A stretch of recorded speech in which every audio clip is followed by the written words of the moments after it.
কি অবস্থা সবাই? আমরা তো সবাই রয়েছি সিলেটের পাথরচুরি নিয়ে। এইদিকে বাজারঘাটের কি অবস্থা কারোর খেয়াল আছে? কার খেয়াল নেই ভাই? বাজারের এখন আকাশচুম্বী দাম ভাই।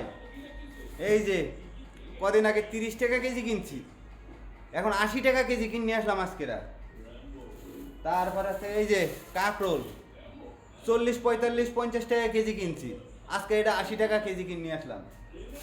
তারপরে এই যে কলা, কলা কলা যেটা হচ্ছে আমরা কদিন আগে 20 টাকা 30 টাকা হালি কিনছি, আজকে সেই কলা 45 টাকা, 50 টাকা, 40 টাকা হালি।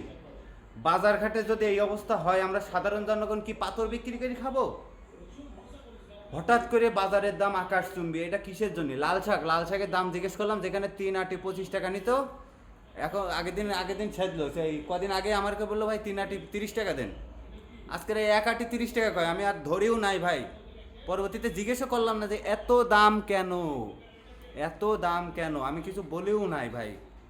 এখন যদি বাজারের দাম যদি আকাশচুম্বী হয়, আপনারা তো ওই সিলেটের পাথর নিয়ে পড়লে হবে না, পাথরের চিন্তা বাদ দিতে হবে, কারণ বাংলাদেশে একটা ইস্যু চলে যায় আর একটা ইস্যু আছে।